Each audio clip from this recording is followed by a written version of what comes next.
Bonjour à tous, très heureux de vous retrouver pour cette nouvelle vidéo, espérant que vous allez bien. Alors, on va continuer sur le deuxième module qui porte sur les variables, affichage et lecture des données. On va essayer de faire quelques exercices pour vous aider à bien assimiler ce qu'on a vu dans la vidéo précédente. Alors, le premier exercice est là. On dit écrire un programme qui lit l'année de naissance d'un utilisateur ainsi que l'année en cours. Ensuite, ça va calculer et afficher son âge. Le deuxième exercice est là. On va revenir, on va faire ça. Là, ça c'est le troisième exercice. Le quatrième est là. Le cinquième. Donc, on a 5 exercices. On commence par le premier. On dit écrire un programme qui lit l'année de naissance d'un utilisateur ainsi que l'année en cours. Ensuite, ça va calculer et afficher son âge. Donc, faire un programme. Mettez-vous à tête que la programmation se trouvait la solution à un problème donné. Et vous allez expliquer à l'ordinateur comment il doit procéder pour trouver la solution à un problème donné. Et vous ne pouvez jamais proposer la solution si vous n'avez pas compris le problème. Donc, le point de départ, c'est d'abord de comprendre le problème. Qu'est-ce que vous cherchez à faire? C'est après avoir compris les problèmes, c'est alors que vous allez proposer la solution. On ne peut pas proposer la solution à un problème qu'on ne connaît pas. Alors, prenez votre temps, formulez, reformulez le problème. De quoi s'agit-il? Qu'est-ce qu'on vous demande de faire? Formulez ça avec votre propre terme. Et puis, c'est après, si vous êtes sûr que vous avez compris le problème, c'est après que vous allez proposer une solution. Ici, l'utilisateur va entrer son année de naissance, définir l'année en cours. Ensuite, notre programme va dire, par rapport à cette année en cours et votre année de naissance, vous avez autant d'années. Par exemple, si c'est bon, on va pas tenir compte des 2 mois. Si son année de naissance est 2000 ans et que l'année en cours c'est 2026, le programme va lui dire que 2026 et vous êtes né en 2000 ans, vous avez par exemple 26 ans. C'est un peu ce qu'on cherche à faire. Tout ça, c'est juste pour vous aider à assimiler les notions de programmation. Alors, pour résoudre ce problème, on se pose la question, qu'est-ce que l'utilisateur doit nous fournir comme information? Et à partir de ces informations-là, qu'est-ce que nous, on va faire? Ce qu'il va nous fournir comme information, c'est d'abord son année de naissance. Il doit fournir l'année de naissance. Il doit aussi nous fournir son année, l'année en cours. Et nous, on va calculer l'âge. Alors, comme il doit fournir des informations, c'est-à-dire je suis obligé d'avoir 2 variables pour stocker chaque information. Donc, on va faire ça directement dans la pratique. Voilà, je déclare AN comme année de naissance, AC comme année en cours. Donc, il va saisir l'année de naissance, l'année en cours. Et puis, moi, je vais calculer l'âge. Donc, j'ai encore besoin d'une variable âge qui sont de type entier. Alors, c'est l'utilisateur qui va saisir l'année de naissance. C'est lui qui va saisir l'année en cours. Donc, je commence par lui afficher un message console.writeLine pour lui demander de saisir son année de naissance. Voilà, n'oubliez pas point virgule. Alors, ça, c'est juste un message pour lui demander de saisir l'année de naissance. AN égale, j'ai expliqué ça, int.parse, parce que je dois convertir ça en entier, et entre parenthèses, je mets console.readline. Voilà. Là, j'affiche un message, saisir l'année de naissance, et là, il saisit son année de naissance. Deuxième information, il doit saisir l'année en cours, donc je copie seulement ça pour modifier seulement ce qui est essentiel, pour ne plus répondre. Saisir l'année en cours. Voilà, là, je l'affiche un message, saisir l'année en cours. L'année en cours, c'est ce que j'ai appelé AC. Maintenant qu'il a saisi son année de naissance, il a saisi l'année en cours, il reste quoi? Il reste à calculer l'âge. Alors, comment? L'exemple que j'ai donné tout à l'heure. Si l'année de naissance est 2000 ans et que l'année en cours c'est 2026, on a dit que la personne a 26 ans. Alors, vous vous posez la question, comment on a trouvé 26? On a pris l'année en cours, 2026, moins l'année de naissance, 2000 ans, c'est ce qui a donné 26. Donc, on a trouvé une formule que pour trouver l'âge, pour l'année de naissance et l'année en cours, pour trouver l'âge, on prend l'année en cours moins l'année de naissance. Et là, il me reste à afficher. Voilà, on me propose déjà pour, vous voyez, on me propose déjà console write line. Pour valider ça, il suffit de cliquer sur tab, la tabulation. Voilà. Vous avez, je vais remplacer son âge, vous vous rappelez. Alors, j'ai mis $ ici. Je vous avais expliqué ça. C'est plus lisible. D'ailleurs, c'est ce qui est recommandé. $. Vous avez ici, je mets âge entre accolade, vous avez en, et je ferme point virgule. Donc, ça va remplacer âge par ça. Voilà, il suffit de faire précéder le message par $ et mettre ça entre guillemets. Voilà, le programme est là. On peut essayer d'exécuter pour voir ce que ça va donner.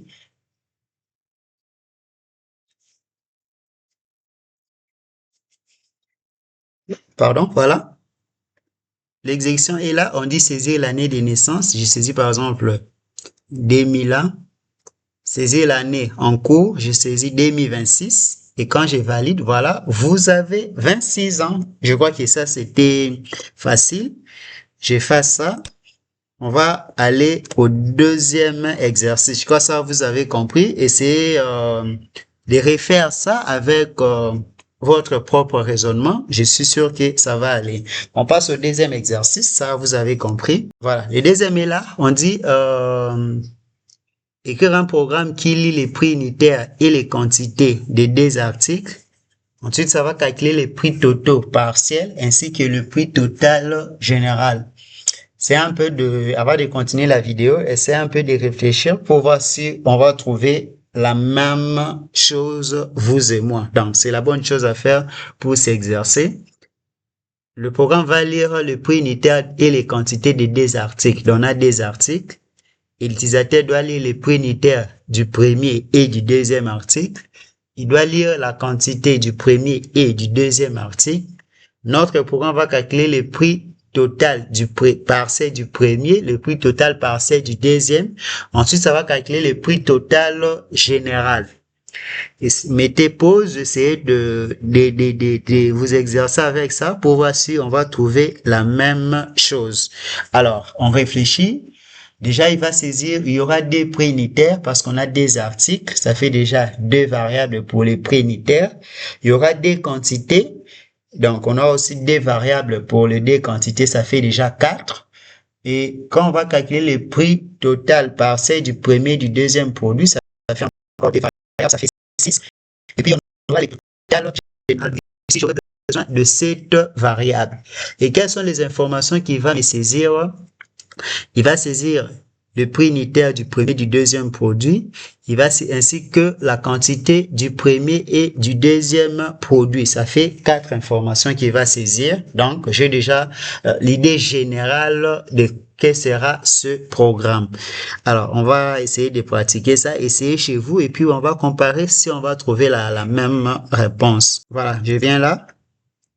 Prix unitaire 1 du premier produit. Prix unitaire 2 du deuxième produit, quantité 1 du premier produit, quantité 2 du deuxième produit. Qu'est-ce que j'ai encore besoin? Le prix total 1, le prix total 2, c'est-à-dire le total parcelle du deuxième produit et le total général. Je mets ça comme des entiers. Voilà. Ici, on va stocker les prix unitaires du premier produit. Ici, on va stocker les prix unitaires du deuxième produit. Ici, on va stocker la quantité du premier produit, ici la quantité du deuxième produit, le prix, le total parcelle du premier produit, le total parcelle du deuxième produit, et là, ça sera le total général. Alors, rapidement, il doit saisir les prix unitaires et la quantité du premier produit. Console. Point. Write line. Saisir le prix unitaire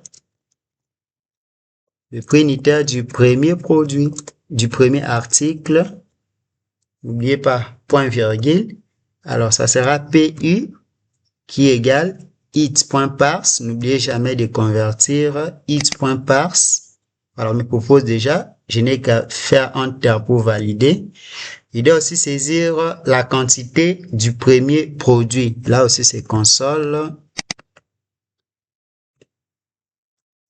saisir la quantité du premier produit. N'oubliez pas point virgule. Et là, il va saisir la quantité du premier produit sera stockée dans qui 1 égale, voilà, on me propose déjà, il suffit de cliquer sur la touche de tabulation, voilà. Là, il a saisi le prix unitaire du premier produit, il a saisi la quantité du premier produit. Alors, je peux copier la même chose pour le deuxième produit pour aller vite. Non, c'est... Voilà, saisir le prix unitaire, ça sera du deuxième article, deuxième, PU2, saisir la quantité du deuxième, bon, produit article, c'est pas grave, du deuxième, mais je peux quand même harmoniser ça, deuxième article, là aussi c'est article, comme c'était dit dans l'exercice, article, ça sera quantité 2. Voilà, il a saisi les prix unitaires et les deux quantités des deux articles. Maintenant, nous devons calculer le total parcelle du premier article et le total parcelle du deuxième article. Alors, là, c'est à vous de réfléchir parce que vous devez dire à l'ordinateur ce qu'il doit faire. Si, par exemple, il veut acheter un cahier, supposons que le premier article, c'est un cahier, et qu'un cahier coûte 1000 francs. Ça, c'est le prix unitaire. Le cahier coûte 1000 francs et qu'il a besoin de 5 cahiers. Il va payer combien pour les cahiers? Le prix unitaire, un cahier coûte 1000 francs et que lui, la quantité, il a besoin de 5 cahiers. Sans doute, il va payer 5000. Comment vous avez fait? On prend le prix unitaire, le prix d'un cahier qui est 1000 francs, on multiplie par le nombre de cahiers qu'il veut acheter 5. Donc, 1000 multiplié par 5, c'est ce qui donne 5000. Donc, on a trouvé la formule. Pour trouver le total parcelle 1, on prend le prix unitaire de ce produit multiplié par sa quantité. Et on a la réponse. Donc, pour trouver le prix total du premier produit, par exemple, les cahiers pour mon illustration, on prend le prix unitaire d'un seul cahier qui est 1000 francs. On multiplie par le nombre de cahiers, 5, ça fait 5000. La même chose pour le deuxième article. Maintenant, il me reste le total général. Le total général, c'est-à-dire ce qu'il doit payer pour les premiers articles et les cahiers et ce qu'il va payer pour le deuxième article et les stylos, par exemple. Dans le total général, on va prendre les prix le total parcelle du premier plus le total parcelle du deuxième. Voilà. Et là, ça dépend de ce que je vais afficher. Si je vais afficher seulement le total général, voilà, les nets à payer vaut. Je vous recommande cette méthode d'interpolation. Voilà, dollar là-bas, les nets à payer vaut. Si vous mettez TG, le total général, et c'est bon. Voilà. Voilà, on a résolu notre problème. On peut exécuter. Il saisit le prix unitaire du premier article. Il saisit les prix, la quantité du premier article. Il saisit les prix unitaires du deuxième article. Il saisit la quantité du deuxième article. Alors, pour trouver le total parcelle du premier, comme j'ai expliqué, on prend le prix unitaire de cet article multiplié par la quantité souhaitée. Pareil aussi pour le deuxième article. Et le total général, ça sera la somme des totaux partiels. Alors, on peut exécuter ça pour voir ce que ça va donner comme résultat. Je suis là, saisir le prix unitaire du premier article 1000 francs, saisir la quantité du premier article 5, saisir le prix unitaire du deuxième article 500, la quantité du deuxième 2, voilà, le net à payer est là, je peux agrandir ça, voilà, le net à payer est là, c'est 6000. Je crois que vous avez compris et c'est correct. Pour quitter, il suffit de cliquer sur n'importe quelle touche pour quitter. Voilà, ça c'était le deuxième exercice. On passe au troisième exercice. Maintenant, je crois que la compréhension devient de plus en plus claire et vous pouvez essayer les autres exercices si on n'arrivait pas à tout finir. Le troisième exercice est là. On dit écrire un nombre entier positif n comporte 4 chiffres. Alors, on nous demande, donc le nombre que l'utilisateur va saisir doit avoir 4 chiffres. C'est à notre niveau. On va supposer que le nombre qui est saisi pour 4 chiffres. Mais on va avancer un peu plus loin. On verra par exemple comment vérifier si réellement le nombre qu'il a saisi a 4 chiffres.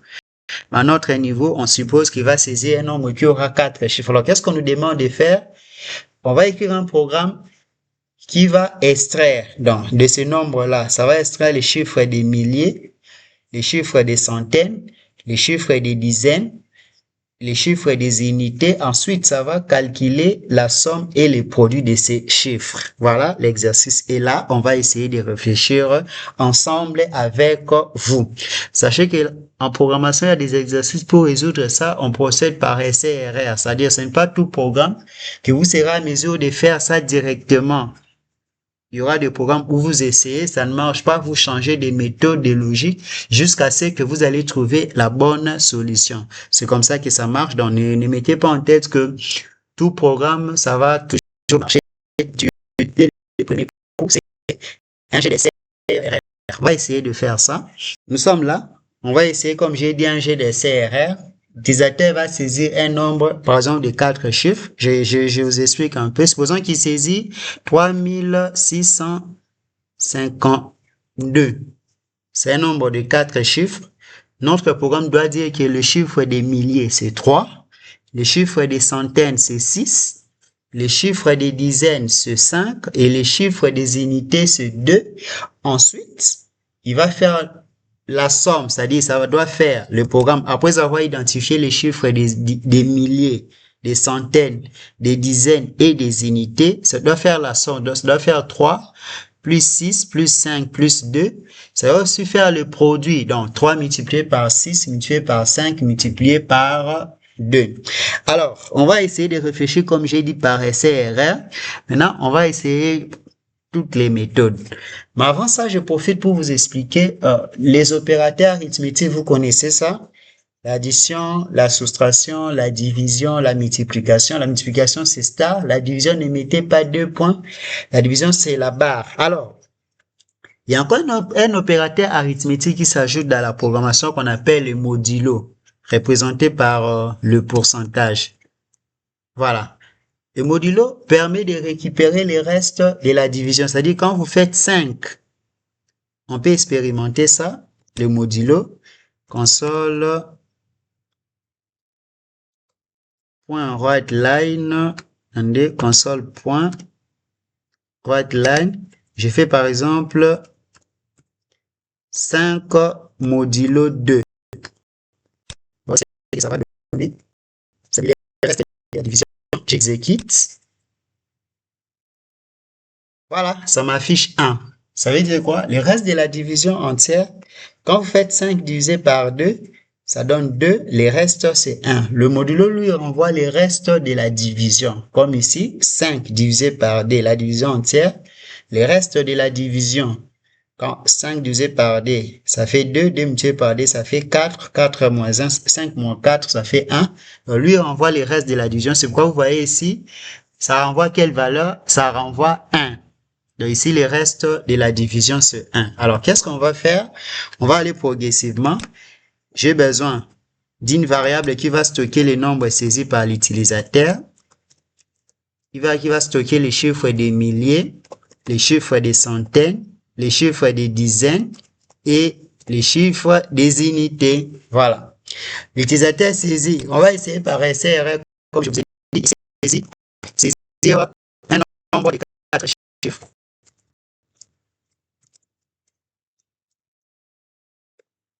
Saisir un nombre de 4 chiffres, et puis il va saisir ce nombre-là, int, point, parse, voilà. Il saisit un nombre de 4 chiffres. Maintenant, comment récupérer le millier? Par exemple, il saisit ce nombre. Comment on va récupérer la valeur de 2? On essaie de réfléchir. Alors, réfléchissez ensemble avec moi. Si saisit par exemple 2376, comment je vais récupérer 2, la valeur des milliers? Regardez. Si je fais ça divisé par 1000, ça m'est donné 0,2. Non, ce n'est pas important. Mais si j'ai divisé ça par 100, si je divise par 100, ça sera ça va me donner 2 virgules. Si je divise par 100, oui, ça va me donner par 100, non, par 1000 d'abord. Si je divise par 1000, ça va me donner 2, oui, ça va donner 2,376. Donc, si je prends, sinon je divise par 1000, j'aurai 2, quelque chose. Et D, c'est la partie 2, qui est la partie entière ici, représente aussi les chiffres de milliers. Alors, j'essaye. Si je fais maintenant comme ça, je prends N divisé par 1000. Voyons. Qu'est-ce que ça va me donner? Là, il y a un problème parce que, oui, milliers, j'ai oublié d'assigner. Milliers égale, parce que j'ai vu que si j'ai fait N divisé par 1000, ça me donne 2, quelque chose. Or, millier, c'est un entier. Voir si ça va récupérer seulement la partie entière. Donc, j'essaie d'afficher ça.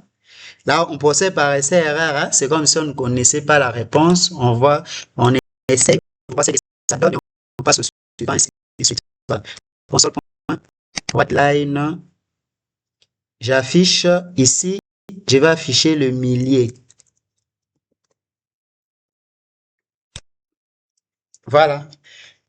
On essaie. J'ai vu que si je divise par 1000, ça va me donner 2 dès la partie entière qui est les chiffres des milliers. Alors, si je mets ça dans milliers, voir ce que ça va me donner. J'essaie d'exécuter. Saisir un nombre de 4 chiffres. J'ai saisi 2356. Quand je valide, voilà, ça m'affiche 2. Là, ça marche. Je puis récupérer les chiffres de milliers en divisant ça par 1000, et comme milliers c'est un entier, ça récupère juste la partie entière, j'ai pu récupérer les milliers. Donc, je comprends qu'il y avait cette logique. Maintenant, avec ce que j'ai fait quoi alors pour récupérer maintenant les centaines? J'ai 2356. En divisant par 1000, j'ai récupéré les milliers. Maintenant, comment récupérer les 3 ici? Là, je sais, les 3, c'est les centaines.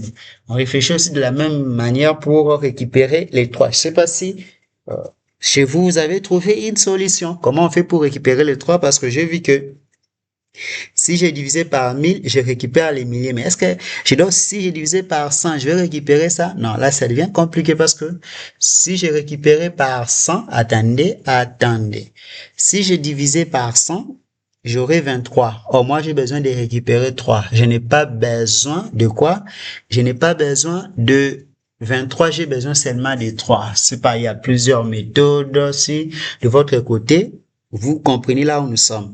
Alors, j'ai besoin de récupérer les 3 avec ce nombre, par exemple, 2356. Si j'essaie de diviser par 100 comme j'ai fait ici, j'aurai 23. Or, je n'ai pas besoin de 23, j'ai besoin seulement de 3. Qui a trouvé une chose à faire? Alors, si je faisais le reste de la division par 100, non, ça va pas me donner ça. Alors, qui a trouvé quelque chose? C'est de voir chez vous ce que vous allez trouver. Et si ça marche, on va passer. Qui a trouvé? Je vous laisse le temps de réfléchir. On peut faire quoi maintenant? On a trouvé ensemble comment récupérer les milliers. Maintenant, on trouve aussi ensemble comment récupérer le 3 là.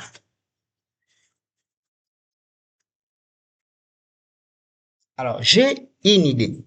Je crois que vous avez aussi trouvé. Sachez qu'il y a plusieurs solutions pour résoudre ce problème. Maintenant qu'on connaît les chiffres du millier, on peut chasser le D pour aller avec cette logique divisé par 100, ainsi de suite. Je peux faire ceci. Le nouveau nombre serait égal à quoi? Voyez, bon, c'est un peu long, mais peut-être ça sera facile à vous aider à comprendre. Pour les centaines, j'ai fait ceci. Je prends le premier nombre, c'était N. J'enlève le chiffre du millier multiplié par 1000.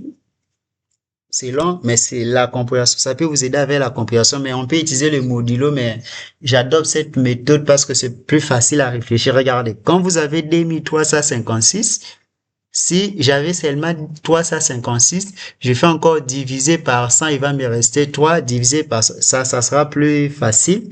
Mais maintenant, pour les centaines, qu'est-ce que je fais? Je prends le nombre que j'avais, 2356.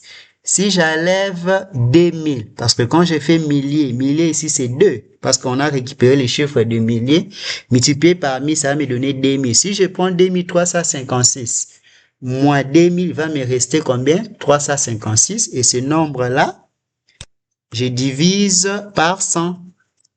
Voilà, j'ai trouvé aussi, on va essayer.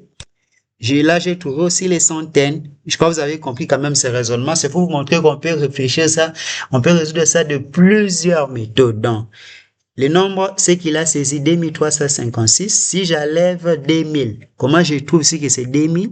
Je prends le millier. Les chiffres de milliers, c'est 2 multiplié par 1000, ça fait 2000. De 2356. J'enlève 2000, il va rester 356. Si je divise par 100, il va rester 3. On peut expérimenter. Là, j'affiche les milliers. Et j'affiche, vous avez compris les raisonnements, mais il y a plusieurs méthodes. Et si j'affiche par exemple les centaines, voir ce que ça va donner. Alors, j'exécute. On va aller progressivement. Et à la fin, vous pouvez même utiliser une autre méthode. Voilà. J'ai saisi 2356. Quand je valide, voilà, ça marche. Ça récupère 2 qui est les milliers, les chiffres des milliers. Et ça récupère 3 qui est les chiffres de quoi? De centaines. Alors, il reste des challenges à faire. Je dois récupérer les dizaines ainsi que l'unité. Là, on peut réfléchir d'une autre manière. Alors, comment récupérer? On revient ici. C'était 2356.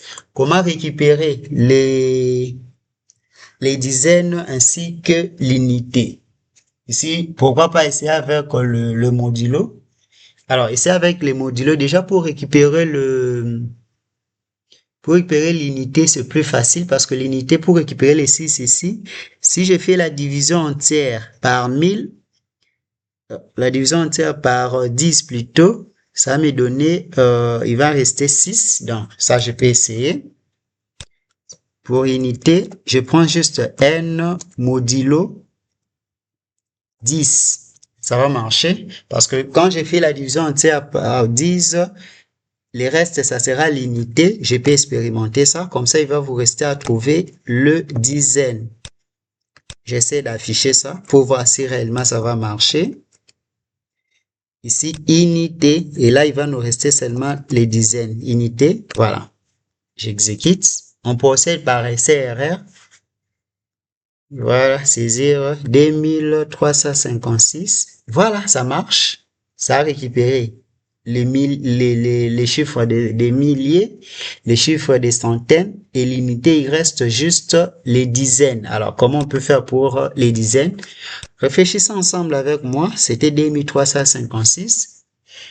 Vous voyez, j'ai utilisé l'autre astuce pour récupérer les chiffres des milliers, l'autre astuce pour récupérer les chiffres des unités, l'autre astuce pour récupérer le centaine. Maintenant, il reste les dixièmes, donc les chiffres des dizaines. Qui a trouvé quelque chose? Alors, on réfléchit ensemble. Le reste de la division. Si on divise par 10, on a trouvé ça. Et si on divise par 100, on va trouver quoi comme reste de la division? On va trouver 56. Et les 56, là, si j'ai divisé par 10, j'aurai 5. Ah voilà, j'ai quand même trouvé une idée. Donc, pour les dizaines, je peux faire ceci. J'insiste, il y a plusieurs méthodes, plus faciles que ça. Si je prends le nombre là, modulo 100, par exemple, si je prends 2356, modulo 100, ça va me donner le reste de la division de 2356 divisé par ça, il va rester 56. Les 56 qui va rester, si je fais diviser par 10, il va me donner 5. Donc, je prends ça, divisé par 10. Voilà, j'ai trouvé la réponse. Je peux essayer maintenant si ça marche. Et puis, qu'est-ce qu'il nous reste encore? Il faut maintenant, ça se dizaine. Voilà, on va essayer. J'exécute. 2356. Voilà, ça marche. Les chiffres des milliers, c'est 2. Les chiffres des centaines, c'est 3. Les chiffres des dizaines, c'est 5. Et les chiffres, l'unité, c'est 6. Voilà, on a réussi. Vous voyez, on a procédé par SRR. Mais dans l'exercice, là aussi, été demandé de trouver la somme et le produit. Donc, j'ajoute une variable S pour la somme et P pour le produit. Là, ça devient très facile. La somme, ça sera milliers plus centaines plus dizaines plus unité. Voilà. Ça, c'est pour la somme. Et le produit, donc, ça sera, on va juste changer les signes. Au lieu de plus, on aura multiplié, multiplié, multiplié. Et là, je peux maintenant, c'était P minuscule. C'est quoi, ça génère une erreur. Voilà. Et là, je peux afficher les chiffres des milliers vaut. Vous vous rappelez de cette méthode pour afficher? Je vous la recommande vraiment. Là, ça sera, bon, je peux juste copier ça pour aller vite. Le chiffre des centaines. Le chiffre des centaines vaut.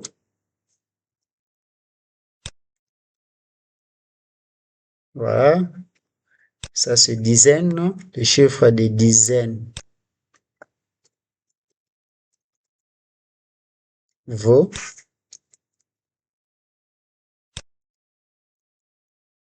Et enfin, l'unité.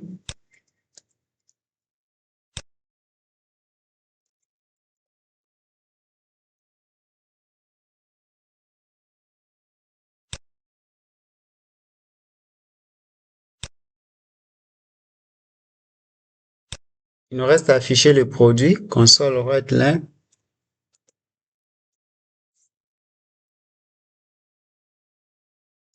L'air somme vaut.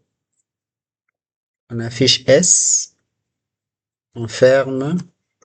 Et l'air produit.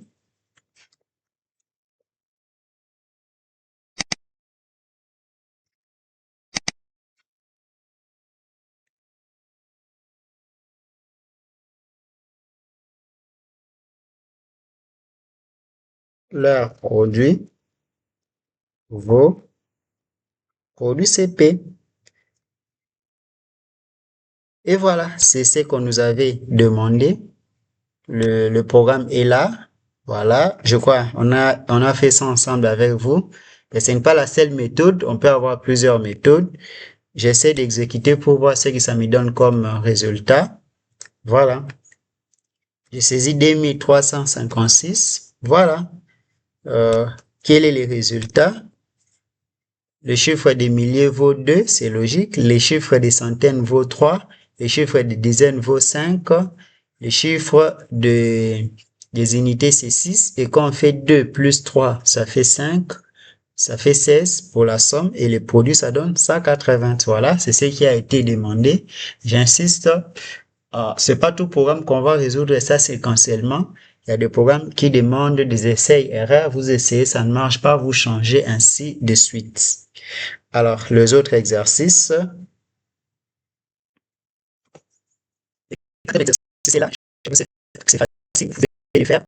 Vous allez définir la longueur et la largeur du rectangle, ainsi que les rayons du cercle. Vous allez calculer la surface ou l'aire totale. Alors, un petit rappel, pour le rectangle, l'aire ou la surface est donnée par longueur multipliée par largeur. Pour le cercle, la surface est donnée par d pi rayon, donc d une constante, pi, ça va être 3.14. Vous pouvez utiliser une constante ou soit vous mettez directement 3.14 et les rayons, l'utilisateur va saisir ça. Et pour ce qui est du périmètre, pour le rectangle, le périmètre, la formule, c'est d longueur plus d largeur. Et pour le cercle, je crois c'est pi r, donc d pi r, ou soit pi multiplié par diamètre. Ça, vous pouvez faire ça. Et pour cet exercice aussi, c'est facile. Essayez de vous exercer. Je crois que vous allez vous retrouver. Merci et à très bientôt.